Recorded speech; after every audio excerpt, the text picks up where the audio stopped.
Bueno, y después de este panorama que aclarábamos para ustedes, buscamos entender mucho mejor qué fue lo que pasó con estas elecciones en Italia. Para eso saludamos a nuestro invitado Gabriel Pastor, periodista, corresponsal del Observador para América Latina, columnista, profesor de periodismo de la Universidad Sergio Arboleda. Gabriel, bienvenido y gracias por estar aquí. Pablo, buenas noches. Bueno, mire, la pregunta nos la planteábamos desde el inicio cuando le contábamos a nuestros televidentes que íbamos a hablar de las elecciones en Italia. ¿Quién ganó y quién perdió? Bueno, yo creo que hay un ganador. Sí hay. Ganaron los partidos antisistemas, los líderes antisistemas, como ya lo vimos con Donald Trump en Estados Unidos, como vimos en el Brexit en Gran Bretaña. Acá los que están ganando son los partidos políticos que están contra los viejos líderes de los partidos tradicionales, muy cuestionador de la marcha a la economía, con propuestas populistas y además de ultraderecha, que en este caso además afianza este camino que marcó el Brexit de la salida o esta visión muy negativa sobre lo que significa Europa para Italia. Ahora la pregunta es ¿por qué crecen estos sectores? Y yo recuerdo esa frase del expresidente Clinton cuando dijo es la economía estúpido. El fondo del asunto es la economía. La economía italiana ha tenido una recuperación después de varios años de una caída impresionante, pero todavía eso no se refleja en el empleo. Las empresas están mejor, pero no están contratando nuevo personal porque han tenido mayor desarrollo tecnológico.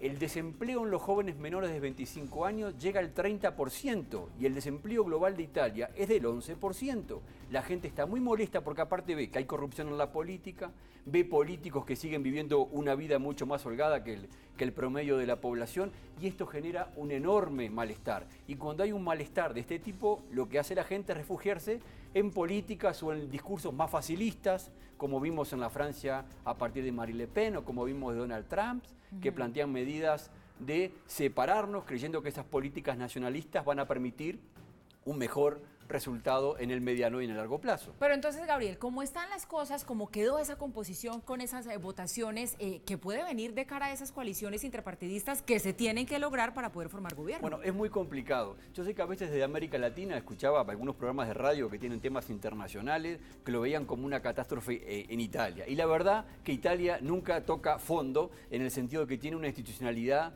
que logra salir adelante. Yo creo que a veces desde acá nos cuesta entender los regímenes parlamentarios, porque nosotros acá estamos acostumbrados a tener un presidente, casi un monarca en el poder. Claro, ellos gobiernan muy diferente a nosotros. Y uno ve, sí es cierto que ha habido muchos primeros ministros que han pasado en las últimas décadas, es cierto que han cambiado mucho las coaliciones, pero lo cierto es que Italia es Italia y sigue saliendo adelante. La pregunta es que si se fortalece esta unidad en el gobierno, esta tendencia contra Europa, ¿qué puede pasar si la cuarta economía se va de la Unión Europea o busca un camino parecido al que tomó adelante Gran Bretaña, como sabemos las consecuencias que están generando? Y sobre eso incluso hay una mirada optimista que dicen que España quizás pudiera cumplir ese papel en el caso que Italia salga. Acá lo que sería muy grave es que saliera Francia o que saliera Alemania, que son realmente las dos locomotoras del bloque europeo. Tenemos que estar atentos por estas negociaciones que estamos viendo ahora. Yo veo más fácil una negociación con el Movimiento 5 Estrellas que con la Liga del Norte, que es mucho más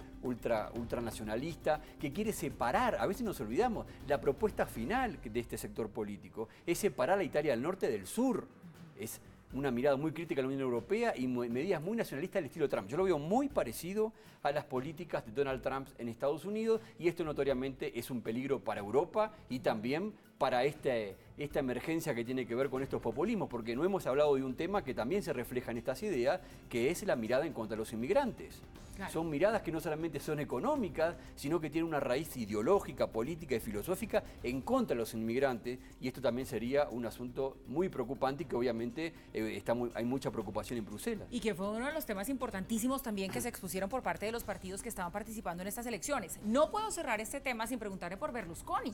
Es el gran perdedor, es el que definitivamente queda ahí enterrado o no, porque mire, titulares de prensa se dividían entre lo siguiente: el resucitado de la política italiana, decían unos, mientras que otros titulaban el regreso en vano.